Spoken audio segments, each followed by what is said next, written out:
السلام علیکم دوستوں. ان الانسان خلق ہلوعا، اللہ تعالیٰ فرماتے ہیں انسان جل باز ہے. اذا مسہ الشر جزوعا، جب اس کو کوئی مصیبت پہنچتی ہے تو جزا فضا شروع کر دیتا ہے، صبر سے کام نہیں لیتا. واذا مسہ الخیر منوعا، اور جب اس کو کوئی پیسہ میسا ملتا ہے، دولت آتی ہے اس کے پاس، تو کنجوس بن جاتا ہے، اس پہ سانپ بن کے بیٹھ جاتا ہے. کئی ہفتوں سے اسی آیت پر درس چل رہا ہے کہ جلد بازی کا مطلب کیا ہے. جلد بازی کا مطلب یہ ہے، اس پر میں نے کئی دفعہ بیان کیا نا پورا، کہ ہمارے سارے فیصلے اکثر جلد بازی میں ہوتے ہیں. نبی صلی اللہ علیہ وسلم کو دو صفات بہت پسند تھیں، الحلم برداشت، اور سوچ سمجھ کے فیصلے کرنا. طلاقیں جلد بازی میں ہوتی ہیں، مار دھاڑ جلد بازی میں، بہت سارے کام ہمارے جلد بازی میں ہو. کسی کے بارے میں رائے جلدی قائم کر لیتے ہیں، کسی کو اچھا کہنے میں بہت جلدی کرتے ہیں، کسی کو برا کہنے میں بھی بہت جلدی کرتے ہیں. تو اسی طرح جو شخص بھی جس کی دل میں کوئی خواہش پیدا ہوئی، اس خواہش کو فوراً پوری کرنے کی کوشش کرنا، یہ بھی کیا ہے؟ جلد بازی. آپ سوچ تو لو بھائی، یہ خواہش پوری کرنے سے آپ کو فائدہ ہوگا، نقصان ہوگا، کہیں لت تو نہیں پڑ جائے گی آپ کو؟ نشہ ہے، دل چاہتا ہے، لوگ کر لیتے ہیں بھائی، اس سے تو آپ تباہ و برباد ہوتے چلے جاؤ گے. تو جو خواہشات کا غلام ہوتا ہے وہ جلد باز ہوتا ہے، اور جو مستقبل سامنے رکھ کے زندگی گزارتے ہیں ان کی طبیعت میں جلد بازی نہیں ہوتی، ہمیشہ وہ کامیاب ہوتے ہیں. تو یہاں بھی اللہ نے کیا فرمایا کہ جلد بازی کی ایک مثال اللہ نے بیان کی ہے. وہ مثال یہ ہے، اذا مسہ الشر جزوعا، جب کوئی مصیبت پہنچتی ہے نا، ہونا یہ چاہیے مصیبت میں انسان کا دل کرتا ہے ہلڑ بازی کا، ہاں ہو چیخو پکار، ادھر ادھر ڈپریشن ہوتی ہے اس کو. تو جو دل کر رہا ہے وہ آپ کرنا شروع کر دو، اس پہ کنٹرول نہ کرو کہ بھئی اس کا کوئی فائدہ ہوگا یا نہیں ہوگا. ایسا تو نہیں کہ میرے اس ری ایکشن سے فائدے کے بجائے الٹا اور زیادہ نقصان ہو جائے. تو اللہ کہتے ہیں جلد باز آدمی کیا کرتا ہے، وہ یہ نہیں دیکھتا، وہ بس اپنی خواہش کو پوری کرنے میں لگا ہوتا ہے. غم پہنچا ہے تو اس غم کو ہلکا کرنے کے لیے جو مرضی اسے کرنا پڑے وہ کر گزرتا ہے. اس کی مثال ایسے ہے نا، آپ نے دیکھا ہوگا، ایک کہیں کوئی واقعہ ہو جائے نا کوئی دھماکہ ہو جائے، تو جو انویسٹیگیشن کے لیے لوگ وہاں جاتے ہیں وہ کہتے ہیں ہمیں سب سے بڑی مصیبت پتہ ہے کیا ہوتی ہے؟ وہاں عوام جو احتجاج شروع کر دیتی ہے، اس سے کیا ہوتا ہے کہ وہاں جن لوگوں نے کچھ کاروائیاں کی ہے نا، ان کے ثبوت مٹ جاتے ہیں. ہونا یہ چاہیے، پوری دنیا میں ہم نے ایک اصول دیکھا ہے، جہاں کوئی ایکسیڈنٹ ہو، کوئی واقعہ ہو نا، فوراً وہ روک دیتے ہیں، پورا ایک گھیراؤ میں لے لیتے ہیں کہ انویسٹیگیشن کرنے تو اس میں غلطی کس کی ہے تاکہ اس کو سزا ملے. ہمارے یہاں کیا ہوتا ہے کہ پتہ ہی نہیں چلتا کہ غلطی کس کی ہے. اتنا کراؤڈ اکٹھا ہو جاتا ہے، اتنی عوام دائیں بائیں آگے پیچھے، جس کو پکڑ کے پبلک کوٹنا شروع کر دے تو بس وہی مجرم ہے. یعنی جس کو پہلے تھپڑ لگ گیا نا، سمجھو وہ کیا ہے، بس اسی نے کیا ہے. بہت کچھ الٹا پلٹا ہو جاتا ہے. تو وجہ کیا ہے بھائی؟ اپنے احتجاج فوراً کر لینا کسی بھی چیز پہ، سوچے سمجھے بغیر الزام ڈال دینا کسی کے اوپر. کئی سال پرانی بات ہے، کیس ہمارے سامنے آیا کہ ایک لڑکی کے نمبر پہ کہیں کوئی مس کال آ گئی. یہ گاؤں میں واقعہ ہوا تھا. اب غیرت مند بھائی تھا، اس نے دیکھا یہ کون ہے، دیکھا کسی لڑکے کا فون ہے، پہلے سے اس لڑکی کے بارے میں کسی نے اس کا دماغ، بہن کے بارے میں دماغ بھرا ہوا تھا، ہوتے اس نے کیا کیا، اس کو گولی مار دی. اب بہت پرانا قصہ ہے تو ابھی مجھے تھوڑے سے اس کے آثار باقی رہ گئے ہیں دماغ میں، پورا قصہ مجھے یاد نہیں ہے. بعد میں انکوائری کی پتہ چلا کہ جی یہ لڑکی بالکل بھی انوالو نہیں تھی، جس بندے نے کی ہے وہ گڑبڑ کرنے کی کوشش کر رہا تھا. تو اب کیا ہوا ہے کہ اچھی اس کو پتا چلا کہ یار میری بے گناہ بہن کو میں نے مار دیا. ٹینشن میں اتنا گیا ہے کہ اپنے آپ کو بھی مار دیا. پہلے ایک جرم کیا، ٹینشن سے انکوائری پوری کی نہیں ہے. بھائی پہلے غور تو کر لو، تجزیہ کر لو، کوئی بھاگی تو نہیں جا رہی، دیکھ لو. اور اگر مس کال آئی بھی ہے، کوئی آپس کا ریلیشن بھی ہے، تو اس کا یہ مطلب تو نہیں ہے نا کہ گولی سے ہی اڑا دو. اس کی اسباب پہ غور کرو، اس کی وجوہات پہ غور کرو. پہلے جلد بازی میں ایک کام کیا، ایک بے گناہ کو قتل کیا. اب جلد بازی میں ایک اور گناہ کر لیا، اپنے آپ کو بھی مار دیا.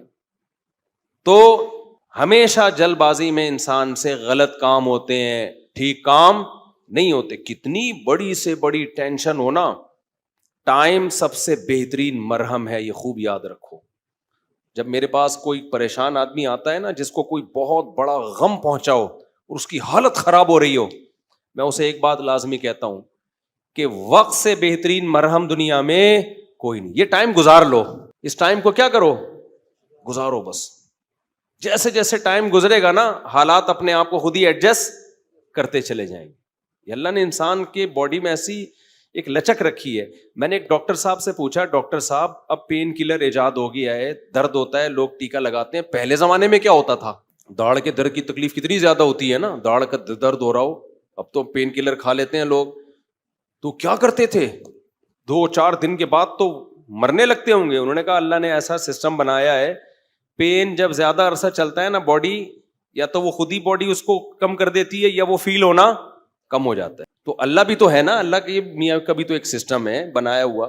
جیل میں جو لوگ قید میں چلے جاتے ہیں, لمبے لمبے عرصے قید رہتے ہیں, جب وہ چھوٹ کے آتے ہیں بتاتے ہیں کہ شروع میں ہم 2-3 دن خودکشی کے خیال آتے تھے اس کوٹری میں, یار کیسے نکلیں گے, کہاں جا کے سر ماریں. کہہ رہے ہیں 1 ہفتہ 2 ہفتہ 3 ہفتہ 4 ہفتہ, اس کے بعد یوز ٹو. کیا ہو گئے؟ ایک آدمی 4 سال جیل میں رہ کے آیا, 4 سال. کہتا ہے 4 سال میں نے دھوپ, اچھا بھلا آدمی بھی بہادر آباد اور ڈیفینس کا جو لگژری لائف اسٹائل میں ٹائم گزارا. میں نام نہیں بتاؤں گا, بدنام ہو جائے گا بیچارہ, ایسا نہ ہو مزید کوئی رشتہ ہی نہ دے اس کو. مدیز اس لیے کہ شادی شدہ ہے. خیر اس وقت کما رہا تھا وہ, تو وہ کسی شبہ میں اٹھا کے لے گئے اس کو. اچھا بھلا ڈیفینس یا بہادر آباد کا لڑکا تھا. بہادر آباد بھی اچھا ایک ایسا علاقہ ہے, لگژری لائف اسٹائل میں پلا. زیادہ ٹائم اس کا یورپ اور یعنی یورپ میں گزرا ہے. کسی شبے میں اٹھا لیا اس کو. 4 سال اس نے دھوپ نہیں دیکھی.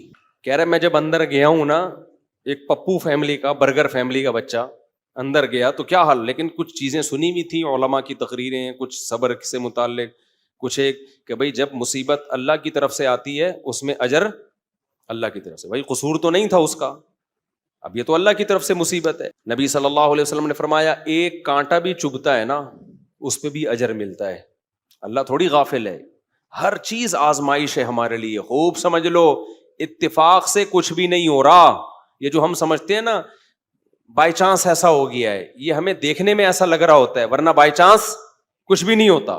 جو کچھ ہو رہا ہے اللہ کے ارادے سے ہو رہا ہے. خوشی بھی پہنچ رہی ہے اللہ کے ارادے سے, غم بھی پہنچ رہا ہے اللہ کے ارادے سے. تو نبی نے فرمایا کہ جس کو خوشی پہنچتی ہے نا مسلمان کو, کافر کو خوشی پہنچتی ہے کہتے بائی چانس, یہ ہو گئے میری لک ہے, وہ لک کہتا ہے اس کو, لک ہے. ایک دفعہ میں ایک ڈاکومنٹری دیکھ رہا تھا, یہ جو کروڑوں اسپم ہوتے ہیں نا جو ماں کے رحم میں جاتے ہیں, جن میں سے ایک کو اللہ سلیکٹ کرتے ہیں انسان بنانے کے لیے. تو ڈاکومنٹری میں کسی گورے نے لکھا ہوا تھا کہ آئی ون دس میچ, یعنی کروڑوں خربوں میں یہ میچ جیت گیا. ٹھیک ہے, او بھائی تو نہیں جیتا ہے, یہ سلیکشن کس کی ہے؟ اللہ کی ہے. وہ کہہ رہے ہیں بھی بائی چانس ہو گیا کہ میں پیدا ہو گیا. بائی چانس کوئی بھی نہیں ہوتا, سب کس کا ارادے سے ہو رہا ہے؟ اللہ کے. اللہ نے تجھے پیدا کرنے کے لیے کمبخت سلیکٹ کیا ہے, اور اللہ پھر کہہ رہے ہیں نحن خلقناکم, ہم نے تمہیں پیدا کیا, ہمارا احسان ہے, تو اب اس احسان کا بدلہ دو. تو جہاں آپ یہ کہیں گے نا اتفاق سے ایسا ہو رہا ہے, وہاں خوشی پہ اتراؤ گے بھی اور غموں پہ ٹینشن میں بھی آؤ گے. یار کیوں ہو گیا میرے ساتھ؟ اچھا ہٹلر کتنا روتا رہا تھا آخری عمر تک, تبھی پھر وہ خودکشی کر لی اس نے کہ یار 1 ہفتہ پہلے میں رشیا پہ اٹیک کر دیتا, ہاں یار کتنی بڑی غلطی ہوئی ہے مجھ سے. وہ کہتے ہیں ایک ہفتہ پہلے اٹیک کر دیتے نا تو رشیا کا نقشہ کچھ اور ہوتا. وہ 1 ہفتہ رہ گیا, پتہ نہیں پولینڈ ولینڈ کے کس کے چکر میں رہ گیا, تو وہ رشیا نے اٹیک کر کے اس کی ایسی کی تیسی کر دی. تو روتا رہتا تھا وہ. ابے روتا رہتا نہیں, تو نے جو کچھ حرکتیں کی ہیں تو اللہ نے تجھے کیا دیا اس کا بدلہ. خیر تو توبہ کر لیتا, مسلمان ہوتا تو کیا کہتا, یار اللہ کی طرف سے چپت لگ گئی ہے میرے, اب توبہ استغفار کر لو. اور توبہ ایسی خاندانی چیز ہے یار, کچھ بھی ہو جائے. ہٹلر مسلمان ہوتا, کہتا میں نے ہزاروں لاکھوں انسانوں کو قتل کر دیا, بند کمرے میں جا کے گڑ گڑا لیتا اللہ سے, معاف کر دے اللہ. دنیا کو نہیں پتا چلتا, اللہ کیا کر دیتا, معاف. لیکن چونکہ کافر تھا تو کیا ہوا ہے, اس نے قوم کا مجرم تھا وہ, اس نے کہا کیا کر سکتے ہیں, اس کو پتا تھا پبلک نہیں چھوڑے گی, تو اٹھا کر کے مارکیٹ سے اپنے آپ کو شارٹ کر لیا. انجام بھی برا, زندگی بھی بری. مسلمان کی زندگی بری ہو, کم از کم انجام اچھا اس کے اختیار میں ہوتا ہے. یار اللہ کو منا لو, اللہ کہتا ہے 100 انسانوں کے قاتل کو بھی میں بخش دوں گا. خیر میں وہ واقعہ سنا دوں میں. تو وہ کیا ہوا ہے کہ وہ بہادر آباد کا پپو بچہ جو ہے نا کہاں چلا گیا؟ جیل میں. اب علماء سے اس کا تعلق تھا, ماشاءاللہ داڑھی بھی رکھی ہوئی تھی اس نے, کہ یار اب یہ غم کس کی طرف سے ہوتے ہیں؟ اللہ کی طرف سے. تو مجھے اپنا قصہ سنا, میں نے کہا یار 4 سال میں تو دھوپ میں نا ایک دن نہ بیٹھوں میں ڈپریشن میں جانا شروع ہو جاتا ہوں. یہ جو بند کمروں میں لوگ سارا دن بیٹھے رہتے ہیں پتہ نہیں کیسے. ہم نیچر سے جس کو بھی محبت ہوگی نا وہ دھوپ نہیں چھوڑ سکتا بھائی. بکریاں مرغی انڈے نہیں چھوڑ سکتا, دھوپ نہیں چھوڑ سکتا. وہ بکریاں مرغی تو چلو زیادہ ہو گیا لیکن وہ دھوپ نہیں چھوڑ سکتا وہ. تو میں نے کہا 4 سال آپ کیسے بند کمرے میں رہے ہیں؟ اور بھی قیدی تھے. کہہ رہے میں 2-3 دن تو ٹینشن میں رہا. پھر میں نے کہا اچھا یہ بھی نہیں پتا کہ نکلیں گے کب یہاں سے. یہ پتا ہو نا آدمی کہتا ہے چلو 4 سال میں دن گننا